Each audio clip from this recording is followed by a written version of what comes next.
Kalutong Farmer, meron pa tayong dinuguan na manok. Native manok po ito mga Kalutong Farmer. Ito, lagyan natin ng sayuti. Yan o, cubes na maliit na Kalutong Farmer para dadami yung ating dinuguan na native na chicken. Yung dugo.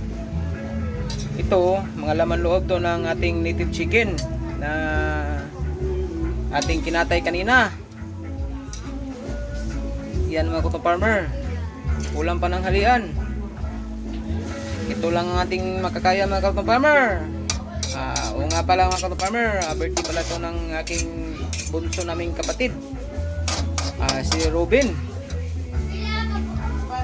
Kaya nagkatay tayo ng isang manok na Bisaya or native. Dinuguan ito. Time pa? Yan. Ilagay na ang ating sayuti. Nilagay na ang ating dugo. Yan. Sarap ito Kalutong Farmer. Dinuguan ng native chicken. Ang laman loob niya. Yan o.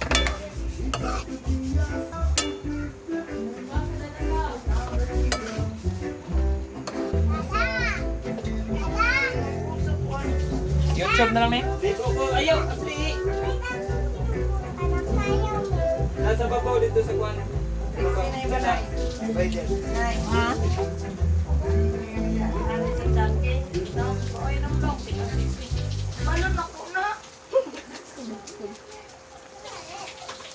Bas, ayo.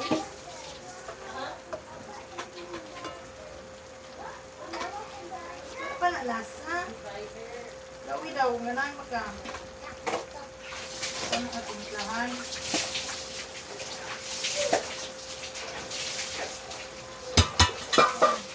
Nakuha ko. Ada pa din.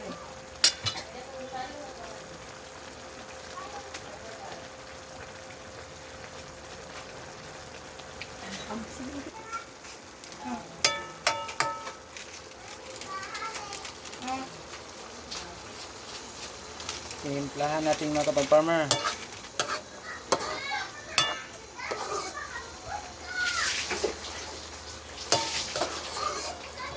Lutong bukid po ito mga Kalutong Farmer. Lutong bukid. Ano na sita? Ay, fixing at ako dito ikaw view. Ay, napiya. Kasi lang yung drink food.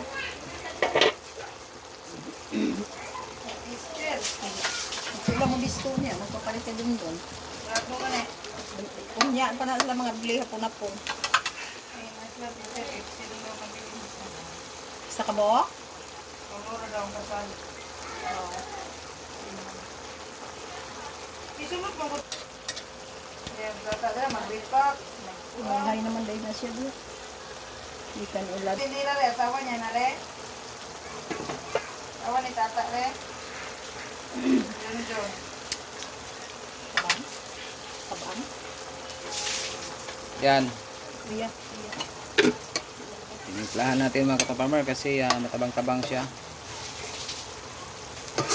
Iba to sa dinuguan na baboy mga Kalutong Farmer. Native ito.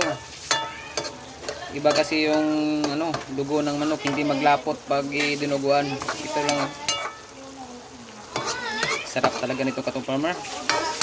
Ito talaga dito sa bukid mga Kalutong Farmer, sa probinsya.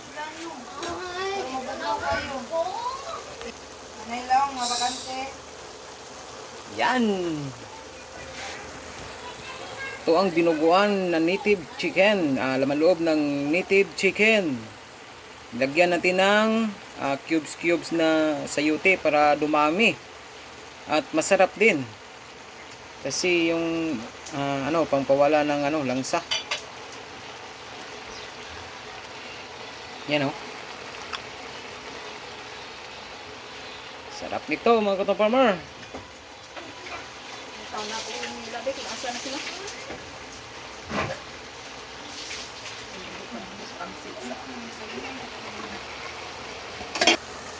So na Kalutong Farmer, luto na ang ating dinuguan na laman loob ng native chicken. Thank you for watching.